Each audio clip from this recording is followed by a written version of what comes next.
पाप का घड़ा फूट जाता है। बहुत समय पहले की बात है। एक छोटे से गांव में एक धनवान व्यापारी रहता था जिसका नाम था धर्मदास। नाम के विपरीत वह बिल्कुल भी धार्मिक नहीं था। वह बहुत लालची और स्वार्थी था। वो अपने गांव के गरीब लोगों के साथ हमेशा बुरा व्यवहार करता था और उन्हें धोखा देकर उनका धन हड़प लेता था। वो सोचता था कि कोई भी उसके गलत कामों को नहीं देख रहा है और वो हमेशा बच निकलेगा। धर्मदास का एक बेटा था जिसका नाम था अमित। अमित अपने पिता से बिल्कुल अलग था। वो दयालु और ईमानदार था। जब वो अपने पिता को गरीबों के साथ बुरा व्यवहार करते देखता था तो उसे बहुत दुख होता था। वो अक्सर अपने पिता को सही रास्ते पर चलने की सलाह देता था, लेकिन धर्मदास उसकी बात पर कभी ध्यान नहीं देता था।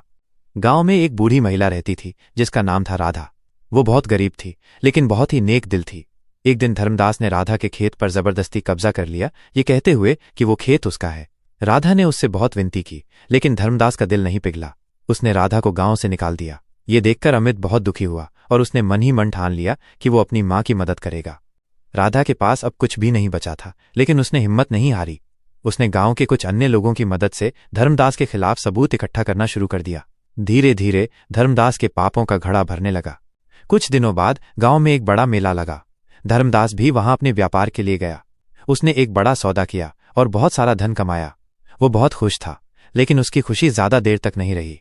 मेले में अचानक आग लग गई और धर्मदास की दुकान और सारा धन जलकर राख हो गया। अब धर्मदास के पास कुछ नहीं बचा था।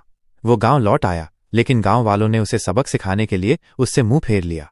उसने सबसे मदद मांगी, लेकिन किसी ने उसकी मदद नहीं की। अंत में धर्मदास अपने बेटे अमित के पास गया और उससे माफी मांगी। उसने अपनी गलती का एहसास हुआ और वो समझ गया कि उसने अपनी गलत हरकतों से सिर्फ अपना ही नहीं बल्कि अपने बेटे का भी नुकसान किया है। अमित ने उसे माफ कर दिया, लेकिन कहा, पिताजी, जब पाप का घड़ा फूट जाता है तो इंसान के बुरे कर्मों का फल उसे जरूर मिलता है। आपके साथ भी यही हुआ। अगर आपने पहले ही अपने पापों को छोड़ दिया होता तो आज आपको ये दिन नहीं देखना पड़ता। धर्मदास ने उस दिन से अपना जीवन बदल दिया। उसने गरीबों की मदद करना शुरू किया और एक ईमानदार इंसान बन गया। इस कहानी से हमें ये सीख मिलती है कि बुरे कर्मों का फल देर से ही सही पर मिलता जरूर है।